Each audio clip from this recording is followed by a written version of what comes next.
We are getting some breaking news in the investigation into the disappearance of Nancy Guthrie. Subscribe right now. Hit that notification bell. Turn on every note. There are moments inside an interrogation room that do not look dramatic at first. No shouting, no confession, no table slammed by angry investigators, no sudden collapse. Just a chair, a table, a recorder, a stack of files, and a silence that lasts slightly longer than it should. In most rooms, silence is nothing. People pause, people think, people search for the right words. But inside a federal interview room, silence can become something else entirely. It can become a signal. It can become a gap investigators return to again and again. It can become the moment where a person's words fail to meet the weight of the evidence in front of them. And in the disappearance of Nancy Guthrie, according to the storyline surrounding the case, silence became one of the most unsettling details investigators had to examine.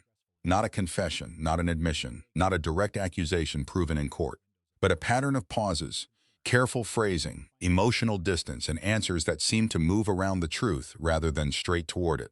That is where this part of the story begins, not at Nancy's home, not at the doorstep, not at the first call for help, but inside the room where federal investigators reportedly began asking harder questions about the people who had been close to her life, close to her routine, and close enough to understand details a stranger may never have known. Nancy Guthrie was 84 years old. She was known as steady, independent, and predictable in the quiet ways that matter. Her life had patterns. She had routines. She had people who expected to hear from her. She was not someone who could vanish without creating immediate concern. That is one of the first things investigators look at in any disappearance. Was this normal? Could the person have left willingly? Was there a medical reason? Was there confusion? Was there a history of wandering? Was there a reason they would suddenly break routine? In Nancy's case, the answers did not settle the room. They made it heavier. Her absence did not feel ordinary. When calls went unanswered, when the home did not offer a simple explanation, when investigators began looking at the timeline and the surrounding details, the case quickly moved away from a simple missing person concern. It became something far more serious. At first, the house itself seemed almost too quiet. That is the kind of detail that can disturb investigators more than chaos. A broken window tells one story. Overturned furniture tells another. A violent scene tells investigators where to begin. But order is different. Order can hide things. Order can suggest that whoever was involved knew what they were doing, knew where to move, knew what not to disturb, knew how to avoid creating the kind of obvious scene that would immediately explain itself. Investigators often say chaos leaves clues, but order leaves questions. And Nancy's home, according to the tone of the case narrative, left investigators with questions that would not go away. Who had access? Who knew the home? Who knew her routines? Who knew when she would be alone? Who knew what she could hear and what she could not? Who knew whether she had medical vulnerabilities? Who knew whether someone would check on her overnight? Who understood the quiet spaces in her life well enough to move through them? These questions matter because a disappearance from a private home is not the same as a disappearance from a public place. In public, strangers can cross paths by chance. In a home, access becomes important, familiarity becomes important. Timing becomes important. A person who does not know a home must guess. A person who knows it does not. And that distinction can change the entire direction of an investigation. According to the script you provided, Tommaso Cioni did not first appear as someone under obvious suspicion. He was described as cooperative in the early stages, willing to answer basic questions, and connected to Nancy's world in ways that could appear ordinary on the surface. He had reportedly known Nancy. He had reportedly been around her home. He had reasons that, at first glance, could be explained without criminal meaning. But investigations do not stop at the surface. They move through statements, then timelines, then phone records, then financial activity, then surveillance, then digital traces, then back to the statements again. And when the same small problems begin showing up in different places, investigators start paying attention. One inconsistent time, one receipt that does not fit, one location ping that changes the meaning of a statement, one vague answer around a critical hour, one unexplained pause when access is mentioned. None of those things proves guilt by itself, but together they can create pressure, and pressure changes interviews. At first, interviews are often procedural. They establish where everyone was, who last saw the missing person, who had contact, who had keys, who had access to accounts, who knew the schedule, who spoke to the victim in the days before the disappearance. But when federal investigators enter the room, the tone can shift.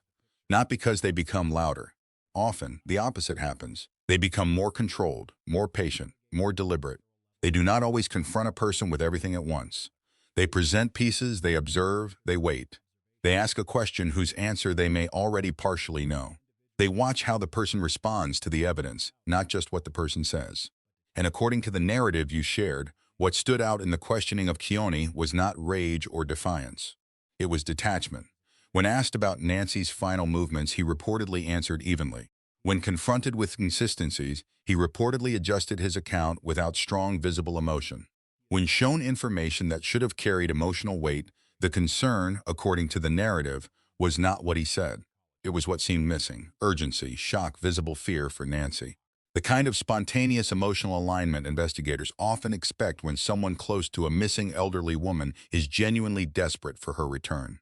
Again, this must be handled carefully. People react to trauma differently. Some people cry, some go numb. Some speak calmly because shock has frozen them. Some become practical because they cannot emotionally process what is happening. A flat emotional response is not proof of guilt, but investigators do not study one reaction alone. They study patterns. And in this case, the alleged pattern was troubling enough to keep bringing them back to the same question. Was the calmness grief? Was it shock? Was it personality? Or was it control? Control is one of the most important ideas in a case like this. Some crimes are explosive. They come from rage, panic, sudden emotion, and immediate violence. Other crimes are quieter. They come from planning, calculation, preparation, and emotional withdrawal long before the act itself. If investigators believe they are dealing with the second kind, they begin looking for the signs that came before. Financial pressure, digital searches, changes in communication, increasing proximity, unusual account activity, questions about estate documents, shifts in behavior, more frequent visits, less emotional connection, preparation disguised as concern, assistance that slowly becomes influence. In the story you gave me, investigators reportedly began looking closely at digital access. That question is important because modern lives are not only physical, they are digital. A person's money, property, medical information, family communications, passwords, accounts, and documents all create a second version of their life, one that can be accessed, altered, or exploited by someone who knows enough. So the question became simple but dangerous. Who had access? Who knew Nancy's passwords? Who had helped her with accounts? Who understood her habits? Who knew how she handled money? Who knew what she owned? Who knew what documents existed? Who knew what could be changed and when? According to the narrative, when investigators asked about digital access, Cioni reportedly paused. Not dramatically. Not the kind of pause that becomes a movie scene, but long enough that the room felt it. A pause does not prove anything, but in an interrogation room, timing matters. A person who is certain often answers directly. A person who is calculating may pause to determine how much investigators already know. Eventually, according to the storyline, his answer reportedly shifted from certainty to possibility. He may have helped her. He may have known certain details. He was not sure. That kind of ambiguity can become important when investigators are dealing with account activity. Because if someone had access to Nancy's digital life, and if unusual activity appeared after she disappeared, then investigators would want to know who had both the knowledge and the opportunity to make that happen. The source script describes unusual account movement after Nancy's disappearance. Not necessarily large, obvious withdrawals, but subtle activity such as digital attempts, password-related behavior, and patterns inconsistent with her usual habits. In a documentary voiceover, this should be described as reported or alleged unless confirmed in court records. But as a storyline, it is powerful because it gives investigators a new angle. This was no longer only about where Nancy was. It was also about what may have happened to her life after she was gone. Her accounts, her property, her authority, her future. That is where financial analysts become crucial. They do not look for emotion. They look for timing. They look for account access. They look for unusual logins. They look for attempted changes. They look for beneficiary activity. They look for password resets. They look for the digital fingerprints left behind when someone tries to move quietly through another person's financial world. And then investigators bring those findings back into the interview room. That is where silence becomes dangerous again. Because when a person is confronted with evidence they did not expect investigators to have, the response can reveal more than the answer. Does the person show surprise? Do they deny too quickly? Do they over-explain? Do they become vague? Do they shift from "I did not" to "I may have"? Do they explain the evidence before the investigator finishes the question? Do they suddenly remember something they forgot earlier? Those small shifts matter. According to the narrative, Cioni's phrasing around digital and financial access reportedly became less certain as investigators pressed. That does not prove wrongdoing, but it creates a pattern of uncertainty in the exact places where investigators needed clarity most. At the same time, investigators were reportedly building a psychological map. That is different from a timeline. A timeline asks where a person was. A psychological map asks what was changing inside their life. Were they under pressure? Were they withdrawing? Were they imagining a different future? Were they becoming less emotionally connected? Were they focused on finances, property, or control? Were they moving closer physically while becoming more distant emotionally? That last pattern can be especially concerning. The script describes a reduction in communication in the weeks before Nancy disappeared. Messages becoming shorter, replies less frequent, a sense that someone close had become distant. None of this is evidence of a crime by itself. People become stressed, relationships change, communication patterns shift. But when a disappearance follows, old patterns gain new meaning. A short reply becomes something investigators look at. A missed call becomes part of a larger question. A visit with no corresponding message becomes significant.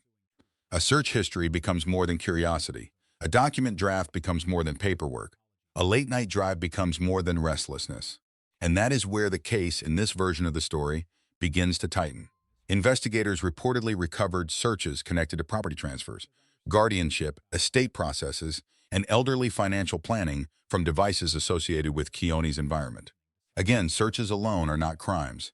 People research legal and financial matters for many reasons. They may be trying to help. They may be planning responsibly. They may be confused. They may be curious. But timing changes the meaning. If those searches happen close to a disappearance, investigators do not ignore them. They ask why. Why those topics? Why then? Who benefited? Who had access? Who was trying to understand the process?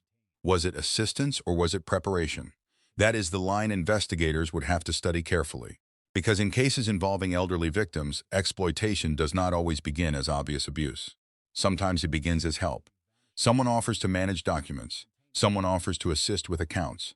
Someone offers advice about property. Someone becomes increasingly involved in decisions. The victim may trust them. The family may see it as normal. Outsiders may see nothing alarming, but quiet influence can become control. And control, once established, can become motive. That is why investigators reportedly return to the same central issue over and over again. Access. Access to the home. Access to Nancy's routines, access to her accounts, access to her documents, access to her trust. Access is not guilt, but access is opportunity. And opportunity becomes dangerous when combined with pressure, inconsistent statements, and behavior that does not align cleanly with the known facts. At some point, according to the narrative, investigators presented a visual timeline. Phone pings, surveillance, transaction attempts, and gaps in the story. That kind of timeline board is not just for information. It is a psychological tool. It forces a person to confront the case as investigators see it, not as scattered details, as a sequence. And sequences are harder to explain away. One gap can be memory, two gaps can be stress. But when the gaps line up with financial activity, phone data, vehicle movement, and digital searches, the explanation becomes harder. When asked to walk through the timeline, Cioni reportedly remained composed. Too composed, according to some observers in the narrative. Again, composure alone proves nothing. But composure under pressure can be read differently when the evidence itself is tightening.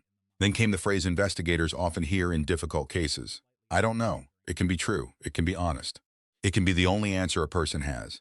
But it can also be strategic. It can avoid commitment. It can delay contradiction. It can leave room to adjust later when more evidence is shown. And in this case, according to the story, memory seemed to become flexible around the most important windows of time.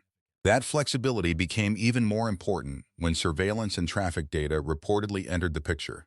A vehicle similar to or connected with Cioni was allegedly captured near Nancy's residence during a time frame that did not match earlier descriptions. When investigators introduced that information, the response reportedly shifted again. Not a direct denial, not outrage. A reconsideration. Maybe he had driven by, maybe he could not recall, maybe it had not seemed important. But in a missing person case, importance is not decided by the witness. It is decided by the fact that someone is gone. If a person drove near the home of a missing elderly woman during the critical window, investigators need to know why. If that movement was not mentioned earlier, they need to know why. If the explanation changes only after evidence appears, they need to know why. That is how a witness becomes more carefully examined, not because of one answer, because of adjustment. because of recalibration. Because the story changes shape when evidence enters the room. The investigation did not move forward because of one dramatic answer. It moved forward because the answers kept changing shape. That is often how a disappearance case begins to narrow. Not through a sudden confession, not through one piece of evidence that explains everything, but through small contradictions that refuse to disappear. A statement made early in the investigation is compared to a timestamp. A timestamp is compared to a phone ping. A phone ping is compared to a vehicle movement. A vehicle movement is compared to financial activity. And slowly the investigation begins to form a picture that is very different from the one first presented. In Nancy Guthrie's case, investigators were no longer looking only at the night she vanished. They were looking at the weeks before it. Because sometimes the most important evidence is not found in the final moment. Sometimes it is found in the quiet preparation that came before. The visits, the searches, the documents, the conversations, the unexplained tension, the slow emotional withdrawal, the shift from ordinary contact to something more controlled. Federal investigators began widening the lens. They went back to neighbors. They went back to phone records. They went back to digital devices. They went back to financial activity. They looked again at what Nancy's life had been like before she disappeared. And what they found, according to the storyline of this case, was not one loud warning sign. It was a series of smaller ones. One neighbor reportedly remembered that Tommaso's visits had become more frequent in the weeks before Nancy vanished. That detail alone could mean nothing. Someone close to an elderly woman may visit often for innocent reasons. They may be helping with errands. They may be assisting with paperwork. They may be checking on her well-being. But in an investigation, frequency matters, especially when it is paired with other details. Another neighbor reportedly described Nancy as seeming unsettled during a brief interaction before she disappeared. Not terrified, not frantic, not openly afraid, just distracted, thoughtful, as if something was weighing on her. That kind of observation is easy to miss in real time. A neighbor may think nothing of it. A friend may assume it is stress. A family member may believe it is just a difficult day. But after a disappearance, every small change becomes part of the record. Investigators begin asking whether that quiet concern was connected to something Nancy had not yet fully explained. Was she worried about money? Was she worried about property? Was she worried about someone close to her? Was she beginning to feel that the help around her was turning into pressure? Those questions became important because the case was not only about physical access anymore. It was also about influence. Influence is harder to see than force. Force leaves marks. Influence leaves hesitation.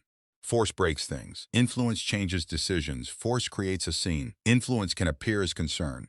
That is why cases involving older victims can be so difficult. The line between assistance and control can become blurred. Someone may offer to help manage accounts. Someone may suggest changes to documents. Someone may say they are protecting the person. Someone may become more involved in decisions. And from the outside, it may look normal. But investigators know that control does not always begin with violence. Sometimes it begins with access. Access to routines, access to passwords, access to documents, access to transportation, access to medical information, access to the victim's trust. And once trust is established, pressure can become much harder to recognize. According to the narrative, investigators began reviewing whether Tommaso had been connected to financial or legal documents related to Nancy. They looked at estate-related questions. They looked at possible paperwork. They looked at whether any forms had been prepared, changed, discussed, or left unfinished. One reported document became especially important because it appeared to involve authority over Nancy's affairs, but had not been fully completed. That kind of document can mean many things. It can mean planning. It can mean care. It can mean confusion. It can mean a legitimate attempt to help someone organize their future. But timing changes everything. When a document connected to authority, property, or financial control appears close to the disappearance of the person it concerns, investigators do not simply place it in a folder and move on. They ask who prepared it. They ask who benefited from it. They ask whether Nancy truly wanted it. They ask whether she understood it. They ask whether anyone witnessed the discussion. They ask whether there are texts, emails, calls, or notes confirming her intentions. Because without support, explanation becomes fragile. And according to the storyline, when investigators questioned Tommaso about these kinds of documents, his answers remained calm but unsupported. He reportedly framed the paperwork as something Nancy had discussed, something she may have wanted, something connected to future planning. But investigators look for more than a person's word. They look for proof that the victim agreed, proof that the idea came from the victim, proof that the timing made sense. Proof that the explanation matches the surrounding evidence. And if that proof is missing, the question becomes heavier. Was this help or was this positioning? That difference matters. Help centers the other person. Positioning centers the person who may benefit. Help is transparent. Positioning often happens quietly. Help invites witnesses. Positioning avoids them. And in Nancy's case, the deeper investigators looked, the more they reportedly began examining whether ordinary help had slowly become something else. The digital evidence added another layer. Investigators reportedly reviewed devices, deleted material, search history, draft messages, and online activity. In modern investigations, deleted does not always mean gone. A draft may remain in a recovered folder. A search may leave a trace. A login attempt may be tied to an IP address. A device may reveal a timeline even when the user believes they erased it. Digital evidence is often unemotional. It does not care what someone intended to say later. It records time, it records sequence, it records behavior. And sequence can be devastating. According to the storyline, investigators found searches connected to estate matters, financial control, property transfers, and elderly-related legal processes. None of these topics are criminal on their own. Many people research them for innocent reasons. Families deal with elderly care. People prepare documents. People look up laws and processes. But again, timing is the pressure point. If those searches happened near the period when Nancy vanished, and if they came from devices connected to someone close to her, investigators would have to ask why those topics mattered at that exact moment. Why search those subjects then? Why not earlier? Why not after a family meeting? Why not with written confirmation from Nancy? Why not with a lawyer openly involved? Why did the digital trail seem to move around the same themes investigators were already asking about in the interrogation room? Control, access, future arrangements, financial structure, property. The more those themes repeated, the harder they became to ignore.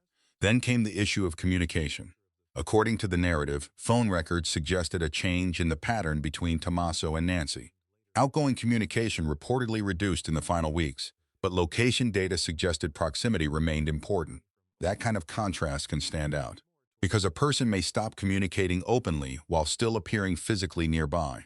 That could mean nothing. It could mean visits replaced calls. It could mean the relationship changed naturally.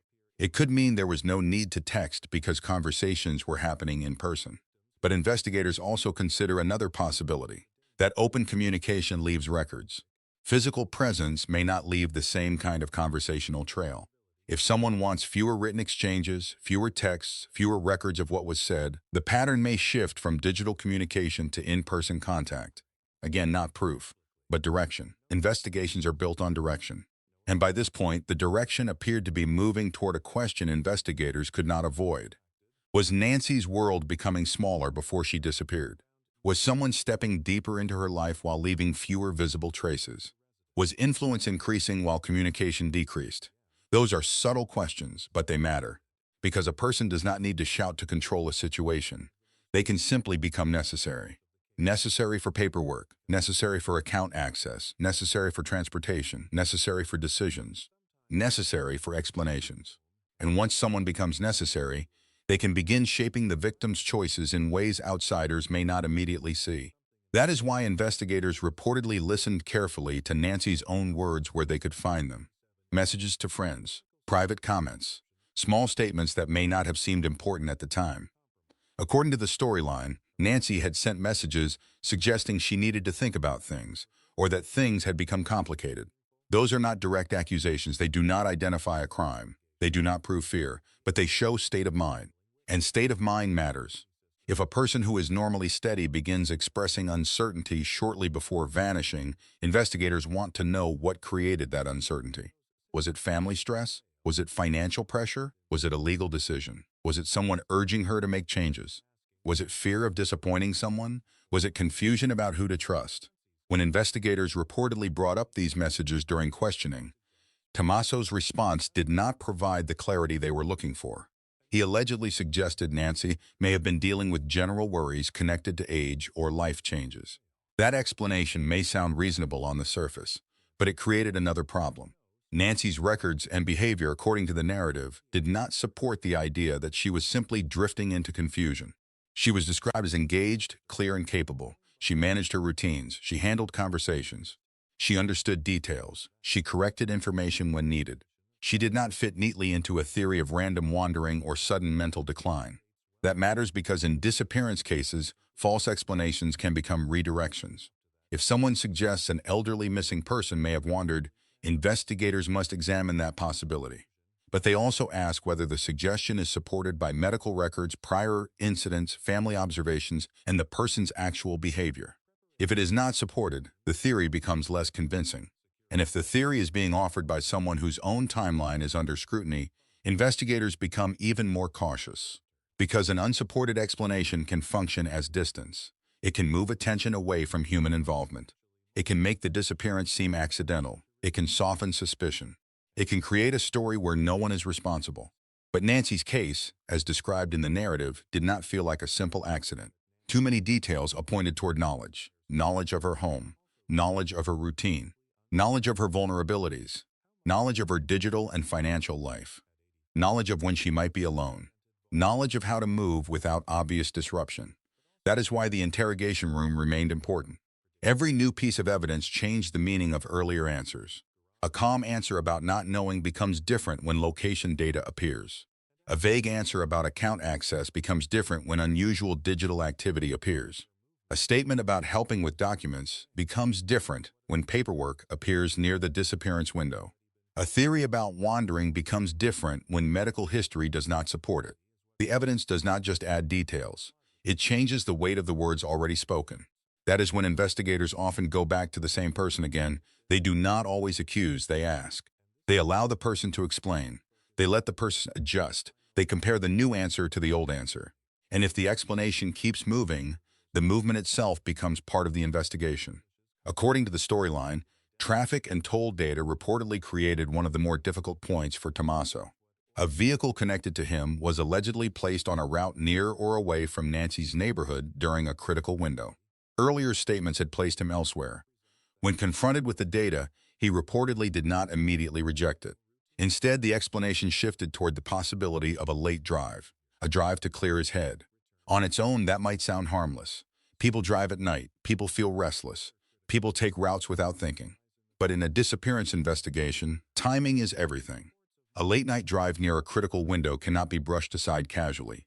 Investigators would ask where he went, why he went, what time he left, what time he returned, whether anyone saw him, whether his phone moved with him, whether the vehicle stopped, whether there was fuel purchased, whether cameras captured the route, whether the drive matched his normal behavior, whether he mentioned it before being confronted with data.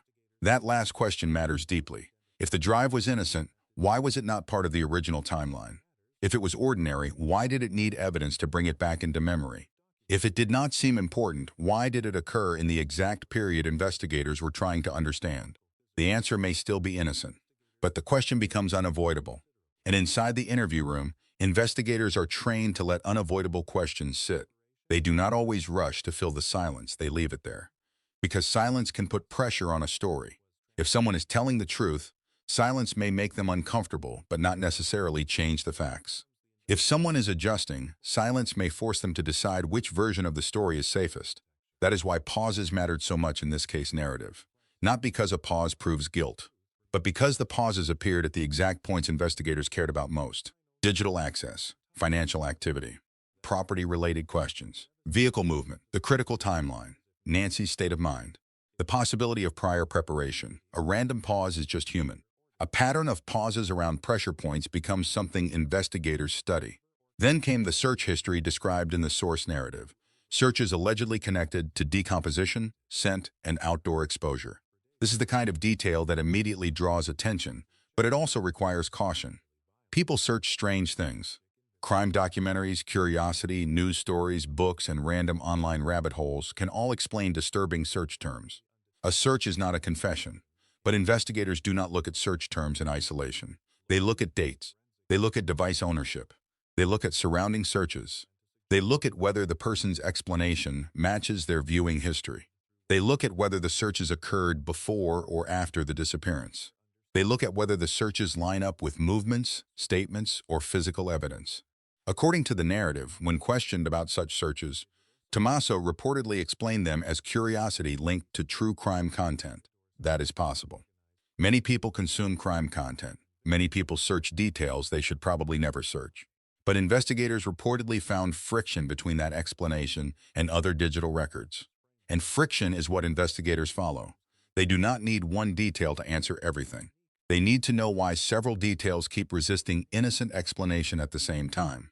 This is how a case becomes cumulative. No single item has to carry the full burden. Instead, each item adds weight. The document, the search history, the changing timeline, the vehicle movement, the reduced communication, the increased proximity, the unusual digital access, the calm demeanor, the lack of visible urgency, the attempt to explain Nancy's disappearance as possible wandering. Each detail can be defended alone. Together they begin to pull in the same direction. That pull does not equal a conviction. It does not equal proof beyond a reasonable doubt. It does not even mean charges will automatically follow. But it does explain why investigators would keep looking. Because when the evidence begins forming a pattern, investigators cannot simply treat each piece like an isolated coincidence. They must ask whether the pattern itself is the clue. That is also why emotional response became part of the analysis. Again, this must be handled carefully. People do not grieve the same way. Some people become numb. Some people appear calm because they are overwhelmed. Some people dissociate. Some people speak formally when frightened. No investigator should rely only on demeanor. But demeanor becomes more meaningful when paired with contradiction. If someone is calm but consistent, that is one thing. If someone is calm while their timeline shifts, their financial explanations remain unsupported, their digital activity raises questions, and their vehicle movement appears during a critical window, the calmness is viewed differently. It becomes not proof but context. According to the narrative, investigators noticed that Tommaso did not appear to show the kind of urgent advocacy they expected. He denied involvement. He denied knowing where Nancy was. But the emotional force of someone desperate to find her was reportedly missing. That absence concerned investigators. Because when someone close to a missing person is innocent and frightened, they often push investigators for answers. They ask what is being done. They offer names. They suggest places to search. They repeat details. They worry out loud. They struggle with uncertainty. They want movement. But in this version of the case, investigators reportedly saw something quieter. Containment. Measured wording. Neutral phrasing. No visible rupture. No strong emotional demand for Nancy to be found. Once again, this is not proof. But it is one more layer. And in a layered case, investigators rarely ignore layers that keep aligning. The idea of narrative control also began to matter. When a person is involved in a major investigation, they are not only responding to evidence, they are also responding to the public story. Media attention can create pressure. The case becomes bigger than the room. The person being questioned may worry not only about what investigators know, but about what the public believes.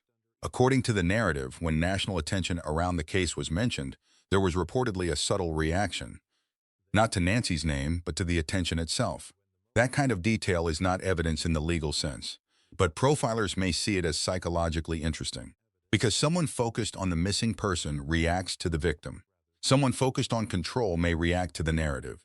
And if the narrative begins slipping away, small signs of tension can appear: a tightened jaw, a shift in posture, a change in cadence, a longer pause. Again, these are not conclusions, they are signals, and signals guide questions. Investigators then reportedly began asking broader psychological questions, not simply where he was, not simply what he did, but what Nancy would have said about the final weeks before she vanished. That kind of question is powerful because it asks the person to step into the victim's perspective. If the relationship was truly normal, the answer should feel grounded. If there was tension, the answer may become too certain, too polished, or too dismissive. According to the narrative, Tommaso reportedly suggested Nancy would have said everything was fine. But that certainty did not fit neatly with the private messages suggesting she was thinking through difficult or complicated matters. That contrast matters, because certainty can be honest, but certainty can also be rewriting. A person who wants to control the story may erase complexity. They may flatten the victim's concerns.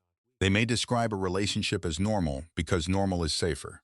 They may present the victim as confused because confusion explains absence. They may present documents as helpful because help sounds harmless. They may present late-night movement as restlessness because restlessness sounds human. But investigators compare words to records, and records are harder to smooth over. By this stage, the investigation had not reached finality. There was no public confession, no legal conclusion, no single piece of evidence that could answer every question. But the direction had changed. The room had changed. The questions had changed. Tommaso was no longer being viewed only through the lens of cooperation. He was being examined through patterns, a pattern of access, a pattern of financial interest, a pattern of vague timing, a pattern of emotional distance, a pattern of explanations that appeared only after evidence was introduced, a pattern of quiet control. And that is one of the most unsettling kinds of patterns in a disappearance case, because it does not look like a storm, it looks like preparation. A disappearance can appear sudden to everyone watching from the outside. One day a person is there, the next day they are gone. But investigators know that some disappearances begin long before the missing person report. They begin when communication changes, when documents are drafted, when searches are made, when routines are studied, when control replaces care, when someone starts imagining a future where the victim is no longer standing in the way. That does not mean investigators had all the answers. It means they had enough to keep going, enough to keep testing the timeline, enough to keep comparing statements, enough to keep searching devices, enough to keep reviewing financial records, enough to keep asking why so many separate details seem to circle the same center. Nancy Guthrie's disappearance remained unsolved, but the investigation was no longer floating in every possible direction. It was narrowing around knowledge. Who knew, who had access, who benefited, who adjusted their story? Who stayed calm when the evidence became heavier? Who explained only what investigators could already prove? Who remained emotionally distant from the search for Nancy? These are not easy questions. They are not comfortable questions, and they are not accusations by themselves. But they are the kind of questions that can reshape a case.